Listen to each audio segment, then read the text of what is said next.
வணக்கம். இந்த group 2A எக்ஸாமினேஷனுக்கு எந்த அளவுக்கு ப்ரிப்பேர் பண்ணிட்டு இருக்கீங்க அப்படின்னு தெரியல, பார்ப்போம்.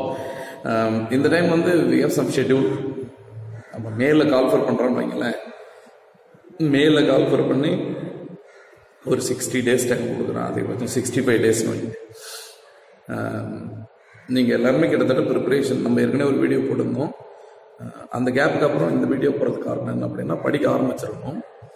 ஸோ படிக்க ஆரம்பிச்சிட்டிங்க அப்படிங்கிற விஷயத்தை தாண்டி என்ன பண்ணணும் அடுத்தது அப்படிங்கிற விஷயத்தை கவனிங்க.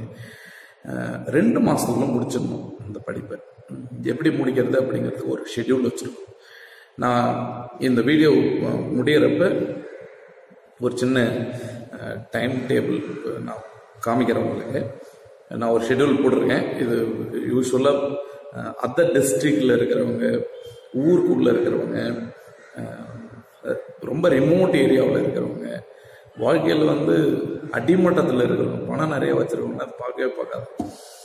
அடிமட்டத்தில் இருக்கிறவங்க, ஃபஸ்ட்டு ஜென்ரேஷனு, இந்த சொசைட்டியில் எப்படியாவது நம்ம சாதிச்சிடணும் அப்படின்னு பயங்கர பெரியத்தனம் இருக்கக்கூடிய மாணவர்கள், இவங்கெல்லாம் பயன்படுத்திங்க. நான் சொல்கிறது நம்ம சொல்லி தான் நீங்கள் பண்ணுங்கிற அவசியம் கிடையாது, ஜென்ரலாக சொல்கிறேன். சமீபத்தில் ஒரு கதையை கேட்டேன் ஒருத்தர் பேசுகிறப்ப. நீங்கள் நம்ம தகடூர் இருக்குது பார்த்தீங்களா, தகடூர் தருமபுரி, அங்கே ஒரு மன்னன், இந்த மன்னன் வந்து காட்டுக்கு போகிறான். அது லாஜிக்கல் ரீசனிங்கில் வருது. தன்னுடைய மனைவி கூட ஒரு முனிவர் கால் பற்றுறது, சாபம் விட்டுறாரு. சாபம் விட்ட உடனே என்ன கேட்குறான் அப்படின்னா, சாபத்தை எப்படிங்க நிவர்த்தி பண்ணுறது? எல்லாத்துக்கும் ஒரு சொல்யூஷன் இருக்குல்ல. அதனால் என்ன பண்ணுறாப்புல அப்படின்னா, சொல்யூஷன் கேட்குறேன், என்ன பண்ணலாம். ஸோ அப்போ அங்கே ஒரு மான் நிற்கிது பாருங்களேன், அந்த மானை அடிக்கணும் அப்படின்னு. இவன் ஏற்கனவே வில் வித்தையில் பயங்கரம். அப்படி இல்லை அடிச்சிடலான்னு அப்படின்னு வில்ல எடுக்கிறப்ப, தம்பி வெயிட் பண்ணுங்க அப்படின்ற, காதையும் காலையும் ஒரே டைமில் அடிக்கணும் அப்படிங்கிற. வில்ல அடிக்கலாம், கால் எங்க இருக்கு, காது எங்க இருக்கு, எப்படி அடிக்கிறது அப்படின்னு தன்னுடைய மனைவி பக்கத்தில் பார்க்குறேன். அவ சொல்ல, அதெல்லாம் ஒரு பெரிய விஷயம் இல்லை, நீங்க வில்ல ரெடியாக வைக்க, நான் சொல்ற படிங்க அப்படிங்கிறேன். எப்படி நீங்க அடிக்கல அப்படின்னு, எப்படி அடிக்கலாம் அப்படின்னு பாரு. இவன் என்ன பண்ற, ஒரு மண் கட்டி இருக்குல்ல, அதை எடுத்து அந்த மானுடைய காதுல என்னவோ பட்டுச்சு அப்படின்னு மான் என்ன பண்ணுது, தன்னுடைய காலை தூக்கி காதை சீண்டு தொடக்குது. அடிங்கன்னா அச்சா முடிஞ்சிச்சு. அப்படியே கேட்டு முடிகிறப்ப டென்ஷனா ஆகுது நமக்கு. என்ன அப்படின்னா, சங்க இலக்கியம் இப்படிலாம் இருந்திருக்குமே அப்படின்னு நினைக்கிறோம்ல. சங்க இலக்கியத்துல லாஜிக்கல் ரீசனிங் இல்லை. இந்த கேள்விக்கு பதிலே சொல்ல முடியாது. நீங்க இமேஜினரி பாயிண்ட் ஆஃப் வியூல இவ அடிச்சுட்டா எப்படி அடிச்சான்னு கேட்டா என்ன பண்ண முடியாது. எதுக்கு இங்க சொல்றோம் அப்படின்னா, பிரில்லியன்ஸ். அப்படி இருக்கிறப்ப டைம் டேக்கிங் கிடையாது. அதனால தான் அவர் ராஜா வந்திருக்கான், அவர் ராணியா வந்திருக்கார், இவர் முனிவராக இருந்திருக்காரு, எல்லாருமே பெரிய பொசிஷன் இருந்திருக்காரு. நம்ம கடைசிக்கு வேடிக்கை பார்க்குற அளவே இருந்திருக்கும், கதை கேட்குற அளவே இருக்கும். ஸோ இப்போ இந்த பொசிஷனில் நம்ம என்ன பண்ணுறது அப்படிங்கிற விஷயத்த பாருங்க. டேட் ஆஃப் எக்ஸாம் வந்து பக்கத்துலேயே வந்துடும். டக்குன்னு கால் பண்ணணும், டக்குன்னு எக்ஸாமினேஷன் வந்துடும். இந்த குரூப் 2 கவுன்சிலிங் போயிட்டு இருக்கு. நாம வச்சுங்க ரைட். 2019 டார்கெட் வச்சுட்டு ஒர்க் அவுட் பண்ணுறது மட்டும் இதை ஃபோக்கஸ் பண்ணும். அப்புறம் ஃபஸ்ட்டு கொரியர்லாம் அனுப்பிச்சிட்டு இருந்தோம்ல, இப்போ ஒன் ஆஃப் மை கொலீக், அப்புறம் நிறைய ஸ்டூடெண்ட்ஸ், அப்புறம் ஃப்ரெண்ட்ஸ், வெல்விஷர், இவங்களாம் ஏன் இவ்வளோ சிரமப்படுறீங்க, நிறைய பேர் கொரியர் ரீச் அவ்வளோ கஷ்டமாக இருக்கணும்னு ஸ்கேன் பண்ணி PDF அனுப்பிச்சிடலாம் பசங்களுக்கு அப்படின்னு சொல்லியிருக்கோம். ஸோ வி ஆர் எக்ஸ்பெக்டிங் ஒரு ஏற்கனவே ஒரு 100 பேர் 150 பேர் தான் அனுப்பிச்சிருந்தோம். ஒரு 50லேருந்து 100 பேர் வைங்களேன். இந்த தீவிர வெறித்தனம் இருக்கிறவங்க மட்டும் இந்த டெஸ்ட் சீரீஸில் சேர்ந்துங்க, சரிங்களா? சேர்ந்துட்டு உங்களுடைய நம்பர்லேருந்து எனக்கு ஒரு வாட்ஸ்அப் போட்டு உங்கள் ரெஜிஸ்டர் பண்ணிங்க. அப்படி இல்லை சேரலாம், அது ஒரு பெரிய இஷ்யூ இல்லை. நான் கொடுக்குற ஷெட்யூலில் வந்து ஃபாலோ பண்ணுறது ட்ரை பண்ணுங்க. ஏன்னா இது வந்து கால்ஃபர் வரைக்கும் தான் ஷெட்யூல் வச்சுருக்கோம். ஸோ கால்ஃபருக்கு அப்புறம் வேறு ஷெட்யூல் இருக்குது. அதாவது கால்ஃபர் பண்ணதுக்கப்புறம் we are going to start model exam. அதுக்கு முன்னாடி அக்கார்டிங் டு சிலபஸ். இன்னொரு விஷயம் சொன்னேன், வந்தே போயிட்டேன்.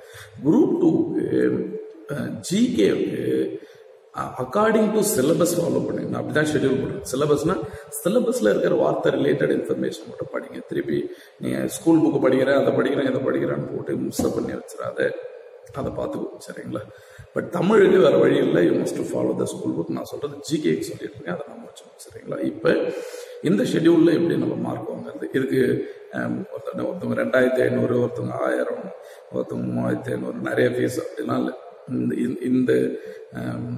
இந்த ஷெட்யூலுக்கு 1000 அப்படின்னு ஃபீஸ் வந்து ஃபிக்ஸ் பண்ணிடுவோம். நான் சொல்றது அந்த ஷெட்யூலை பாருங்க, உங்களுக்கு ஒர்த்தா இருக்கு அப்படின்னு நினைச்சீங்கன்னா நீங்க ஃபாலோ பண்ணலாம். அப்படி இல்லைன்னா ஷெட்யூலை ஃபாலோ பண்ணுங்க, அது ஒன்றும் பெரிய பிரச்சனை. மாடல் எக்ஸாம் வேணும்னா நீங்க எனக்கு மெசேஜ் பண்ணுங்க. இல்லை அப்படிங்கிற பட்சத்தில் you must follow the schedule. எது எப்படியோ எக்ஸாமினேஷனை கிளியர் பண்ண வைக்கணும், அதை ஃபர்ஸ்ட் மைண்ட் செட் பண்ணி வச்சேன். சரிங்களா? இதுக்கப்புறம் வரக்கூடிய அந்த ஷெட்யூல் எப்படின்னு எக்ஸ்பிளைன் பண்றோம், அந்த ஷெட்யூலை வந்து ஃபாலோ பண்ணி வச்சேன். இது வந்து இந்த group 2A test batch. Test வந்து பேஸ்ட் ஆன் சிலபஸ்ல இருக்கிறது மட்டும்தான் அதை நாம வச்சோம். ஃபர்ஸ்ட் டெஸ்ட் வந்து 27/3/2019. நம்ம மார்ச்ல இப்ப ஆரம்பிச்சிடும். நீங்க பார்த்த உடனே ஸ்டார்ட் பண்றீங்க.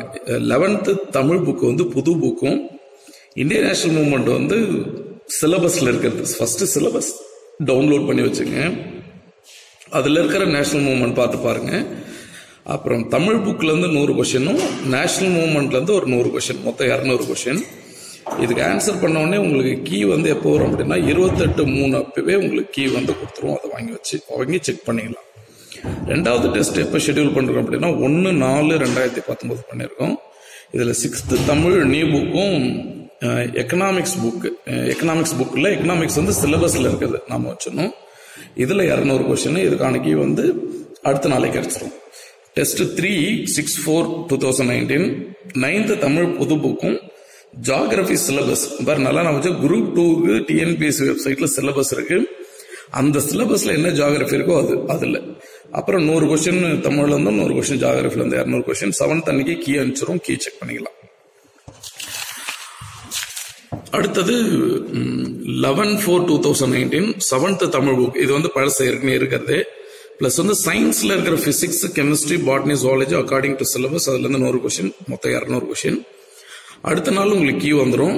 OMR ஷீட் ஒன்று மாடலுக்கு அனுப்புறோம், அதை நீங்க டவுன்லோட் பண்ணி வச்சுங்க. அதுல ஆன்சர் பண்ணி பாருங்க, அது ரொம்ப முக்கியம். 16/4/2019 வந்து 8th தமிழ் புக்கும் பிளஸ் ஹிஸ்டரி என்ன உங்க சிலபஸ்ல குரூப் 2ல இருக்கோ அந்த ஹிஸ்டரி மட்டும் படிச்சுட்டா போதும். அதுல இருந்து 200 கொஸ்டின். அப்புறம் 21/4/2019 10th தமிழ் புக்கு நீங்க இப்ப ஏற்கனவே இருக்குல்ல அந்த book plus polity, Indian polity, அதுல இருந்து 100 கொஸ்டின், தமிழ்ல 100, பாலிட்டியில 100, மொத்தம் 200 கொஸ்டின். அப்புறம் 2/5/2019 வந்து 12th தமிழ் புக்கும் பிளஸ் மேக்ஸ்ல இருந்து 100 கொஸ்டின். மேக்ஸும் அக்கார்டிங் டு சிலபஸ் தான். அதுல சிம்பிள் இன்ட்ரெஸ்ட், காம்பவுண்ட் இன்ட்ரெஸ்ட் என்ன இருக்கோ அதுல மட்டும் அதை நான் வச்சோம். லாஸ்ட் வந்து 7/5/2019 கரண்ட் அஃபேர்ஸ் 150 கொஸ்டின். இந்த ஜனவரியில இருந்து இந்த 5th மந்த் வரைக்கும் என்ன இருக்கோ அதுல இருந்து 150, எல்லாமே வித் ஆப்ஷன் தான். அப்புறம் மேக்ஸ்ல ஒரு 50 கொஸ்டின், மொத்தம் 200 கொஸ்டின். இதுதான் வந்து யூஸ்வலா வந்து நம்ம இப்ப குரூப் 2க்கு பண்ண போற ஷெட்யூல். இதை நாம வச்சிடணும். இந்த ஷெட்யூல்ல கரெக்டா ஃபாலோ பண்ணீங்க. சிலபஸ் ஓரியன்டா படிங்க குரூப் 2க்கு. நான் சொல்றது ஜிகேக்கு. தமிழுக்கும் சிலபஸ் இருக்கு. சிலபஸ் ஓரியன்டான விஷயத்தை மட்டும் நல்லா ஃபுல்லா கவர் பண்ணுங்க. கரண்ட் அஃபேர்ஸ் வந்து பாத்துங்க. இது நம்ம சொல்றது மேல கால்ஃபர் பண்றோம்னா மார்ச், ஏப்ரல், மேக்குள்ள இந்த ஷெட்யூல் முடிச்சிடணும். மேக்கு அப்புறம் மாடல் எக்ஸாம் ஸ்டார்ட் பண்ணிடணும். ஏன்னா அப்பதான் கொஸ்டின் எடுக்க ஆரம்பிப்போம். ஸோ அந்த காலகட்டத்தில் நாமளும் என்ன பண்றோம் அப்படின்னா மாடல் ஸ்டார்ட் பண்ணிட்டே இருக்கோம். ஸோ 10 மாடல் எக்ஸாம் அந்த கேப்ல ரைட், அதை தனியாக பார்த்துப்போம் அதுக்கப்புறம் வர்றப்ப. இப்போ இந்த வேலையை பண்ணுங்க. நம்ம ஏற்கனவே சொன்ன மாதிரி தமிழ்ல ஒரு வார்த்தை இருக்கு, என்ன அப்படின்னா நீங்க பட்டினத்தார் படிச்சிருப்பீங்களா? பட்டினத்தாரோட சீடர் ஒருத்தர் இருக்கார், பத்திரகிரியார் அப்படின்னு. அந்த பத்திரகிரியாரோட மெய்ஞான புலம்பல் இருக்கு. அந்த மெய்ஞான புலம்புல நாம வச்சுக்கோங்க, என்னுள் இருந்ததொன்றை யான் அறிந்ததில்லையே, என்னுள் இருந்ததொன்றை யான் அறிந்து கொண்டபின் என்னுள் இருந்ததொன்றை யாவர்கான வல்லீரோ, என்னில் இருந்து இருந்து யான் அறிந்து கொண்டேனே. இது வந்து ஜெயிக்கிறதுக்கான லைன். ஏற்கனவே எங்க பசங்க எல்லாம் சொல்லி கொடுத்துருக்கோம். நீங்க வெளியில இருக்கிற பசங்க அப்படிங்கனால கத்துங்க. எனக்கு உள்ள என்ன இருந்துச்சுன்னு எனக்கு தெரியல, அதை தான் ஃபர்ஸ்ட் லைன்ல சொல்றாரு, என்னுள் இருந்ததொன்றை யான் அறிந்ததில்லையே. அப்புறமா எனக்குள்ள என்ன இருந்துச்சுன்னு எனக்கு தெரிஞ்சிருச்சு. என்னுள் இருந்ததொன்றை யான் அறிந்து கொண்டபின், ஃபர்ஸ்ட் எனக்குள்ள என்ன இருக்குன்னு எனக்கு தெரிஞ்சாதான் எனக்குள்ள என்ன இருக்குன்னு வெளியே உள்ளவருக்கு தெரியும். கரெக்டு தானே? அப்ப என்னுள் இருந்ததொன்றை யான் அறிந்து கொண்டபின் என்னுள் இருந்ததொன்றை யாவர் காண வல்லீரோ. எப்படி தெரிஞ்சிச்சு எனக்குள்ள இருந்துச்சுன்னா, நான் உலகத்துல இருக்கிற யாரையும் குத்தம் சொல்ல, குறை சொல்ல, யாரையும் எனக்கு நானே கேள்வி கேட்கிறேன். என்னுள் இருந்து இருந்து யான் அறிந்து கொண்டேனே. அந்த லைன் நாம வச்சு, என்னுள் இருந்ததொன்றை யான் அறிந்ததில்லையே, எனக்குள்ள என்ன இருந்துச்சுன்னு எனக்கு தெரியல. அதுக்கப்புறம் எனக்குள்ள என்ன இருந்துச்சுன்னு தெரிஞ்சிருச்சு. என்னுள்ள இருந்ததொன்றை யான் அறிந்து கொண்டபின், அதுக்கப்புறம் எனக்குள்ள என்ன இருந்துச்சுன்னு ஊருக்கே தெரிஞ்சிச்சு. என்னுள் இருந்ததொன்றை யாவர் காண வல்லீரோ. எப்படி தெரிஞ்சிச்சு அப்படின்னா, என்கிட்ட இருந்து நானே தெரிஞ்சுட்டேன். என்னுள் இருந்து இருந்து யான் அறிந்து கொண்டேன். இந்த மெயினான புலம்பல் டிஎன்பிஎஸ்சிக்கு கரெக்டா பர்ஃபெக்டா ஆப்டாகும். அதனால இதை எழுதி வச்சு மக பண்ணி உள்ள வச்சு, எப்பெல்லாம் உனக்கு அந்த ஃபீல் வருதோ, பயம் வருதோ, பதட்டம் வருதோ, அப்பெல்லாம் இதை சொல்லி சொல்லிப்பாரு. அது ரொம்ப முக்கியம். ரைட்? இது ஜெயிக்க வைக்கும். இது ஜெயிக்க வைக்கிற மந்திரம். அதை நம்ம வச்சோம். சரிங்களா? ஃபாலோ பண்ணுங்க. உங்களுக்கு இந்த 1000 அப்படின்னு ஃபீஸ் ஃபிக்ஸ் பண்ணி வச்சிருக்கோம். நீங்க இந்த ஷெடியூல் நீங்க வேணான்னு சொன்னா ஷெடியூலை ஃபாலோ பண்ணுங்க. இல்லை சார் கொஸ்டின் எடுத்து கொடுங்க எங்களுக்கு அப்படின்னா நான் பிடிஎஃப்ல அனுப்பிச்சு விட்றேன். இல்லை மொத்தமாக முடிச்சதுக்கப்புறம் எனக்கு கடைசியாக கொடுங்க அப்படின்னாலும் 1000 ரூபா கட்டிட்டு கடைசியாக நான் சொல்றது 7-5 மொத்தமாக சேர்த்து கொரியர் அனுப்பிச்சுன்னா கூட வாங்கிடுவோம். அது உன்னோட விருப்பம். வேற ஏதாவது ஹெல்ப் வேணும்னா கேளுங்க, பண்ணிடுவோம். சரிங்களா? நன்றி. தேங்க்யூ.